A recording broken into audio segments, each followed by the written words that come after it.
اسی طرح دکھاوے کا روزہ بھی شرک ہے، جس طرح سے ہمیں آپ صلی اللہ علیہ وسلم کے حدیث سے پتہ ملتا ہے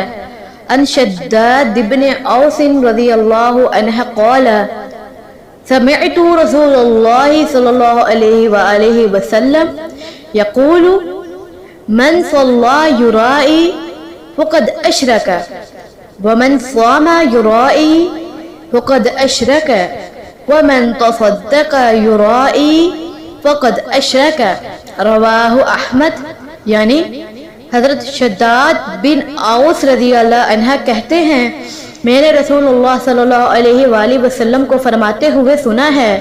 جس نے دکھاوے کی نماز پڑھی اس نے شرک کیا، جس نے دکھاوے کا روزہ رکھا اس نے شرک کیا، اور جس نے دکھاوے کے لیے صدقہ کیا اس نے شرک کیا۔ اسے احمد نے روایت کیا ہے۔ یعنی دکھاوے کی نماز پڑھنا میں کیا ہو جاتا ہے کہ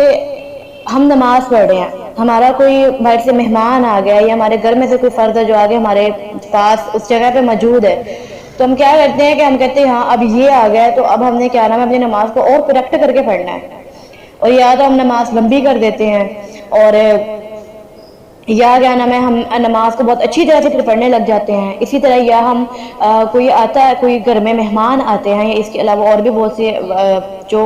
اس ٹائم بن جاتے ہیں مسئلے، تو ہم کیا کرتے ہیں کہ ہم ان کے سامنے ہم تو نماز نہیں چھوڑتے، یہ نہیں کرتے وہ نہیں کرتے، ہم نماز پڑھنے لگ جاتے ہیں اور ان کو دکھاتے ہیں کہ ہم بہت نمازی ہیں، پرہیزی ہیں، یہ دکھاوے کی نماز ہے۔ اسی طرح دکھاوے کا روزہ بھی اسی کی مانند ہے کہ کیا نام ہے ہم کیا کریں کہ ہم بتاتے پھرے ہم نے روزہ رکھا ہے، یا ہم روزہ رکھا ہے ہم نے اور کہتے پھرے کہ ہائے میرا روزہ ہے، مجھے بھوک لگ رہی ہے، مجھے یہ ہو رہا ہے، وہ ہو رہا ہے، چکر آ رہے ہیں، کمزوری ہو رہی ہے، یہ بھی دکھاوے کے روزہ میں شامل ہے۔ اسی طرح صدقہ میں بھی ہے کہ دکھاوے کا صدقہ کس طرح سے کہ ہم نے صدقہ کیا اور بتاتے بھی رہے، یا کیا نام ہے جس کو ہم نے صدقہ دیا ہے اس کو جتاتے بھی رہے کہ ہم نے تمہیں صدقہ دیا ہے، اس طرح یہ بھی سب دکھاوے کے صدقہ میں شامل ہے۔ اسی طرح روزے کی نیت کے بارے میں بھی ہم بات کرتے ہیں۔ سب سے پہلی بات تو آپ کو یہ جاننا ہوگا کہ روزے کی نیت جو ہے وہ دل کے ارادے سے ہے۔ یہ جو بہت سی دعائیں ہیں من گھڑت جو اپنے سے بنائی ہوئی ہیں، وہ دعائیں کسی بھی صحیح حدیث سے ثابت نہیں ہیں۔ جس طرح کہ ایک تو بہت زیادہ پڑھی جاتی ہے وَبِصَوْمِ غَدٍ نَوَيْتُ مِنْ شَهْرِ رمضان، یہ بالکل بھی سنت سے ثابت نہیں ہے، اور البتہ فرض روزے کی نیت جو ہے وہ فجر سے پہلے کرنا ضروری ہے۔ دوبارہ پوائنٹ کو ریپیٹ کر رہی ہوں، سنیے گا غور سے کہ پہلی بات تو یہ کہ روزے کی جو نیت ہے وہ دل کے ارادے سے ہے، ٹھیک ہے، اور یہ کہنا ضروری نہیں کہ وَبِصَوْمِ غَدٍ نَوَيْتُ مِنْ شَهْرِ رمضان، یہ اسی طرح اور بھی بہت سی دعائیں ہیں جو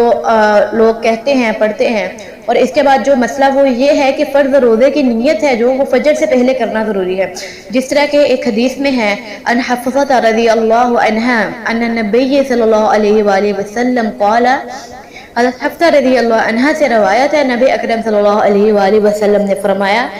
من لم یجمع الصیام قبل الفجر فلا صیام لہ، رواہ ابو داؤد والترمذی، جس نے فجر سے پہلے روزے کی نیت نہ کی اس کا روزہ نہیں، اسے ابو داؤد اور ترمذی نے روایت کیا ہے۔ اسے پتہ چلتا ہے کہ فجر کی نیت روزے کی نیت، فرض روزے کی نیت، میں فرض روزے کی بات کر رہی ہوں، نفلی روزے کا آپ کو آگے بتاتی ہوں۔ فرض روزے کی نیت فجر سے پہلے کرنا ضروری ہے، اور ایک بات یہ بھی ہے یہ کہ ضروری نہیں کہ آپ زبان سے الفاظ کے، جو نیت ہے وہ دل کے ارادے کا نام ہے۔ اسی طرح جو نفلی روزہ ہے اس کی نیت ہم فجر سے پہلے کرنا تو ضروری نہیں ہے، البتہ زوال کے ٹائم سے پہلے نفلی روزہ کی نیت کر لینی چاہیے، جس طرح کہ رسول اللہ صلی اللہ علیہ وآلہ وسلم کی ایک حدیث سے ہمیں اس کا پتہ ملتا ہے کہ آپ صلی اللہ علیہ وسلم دن میں کبھی کبھار روزہ نفلی روزہ رکھ کر توڑ بھی دیا کرتے تھے، اور نفلی روزہ نہیں بھی رکھا ہوتا تھا لیکن کچھ کھانا پینا ملنے نہ ملنے کی وجہ سے وہ نفلی روزہ کی نیت بھی کر لیا کرتے تھے۔ جس طرح کہ ایک حدیث میں ہے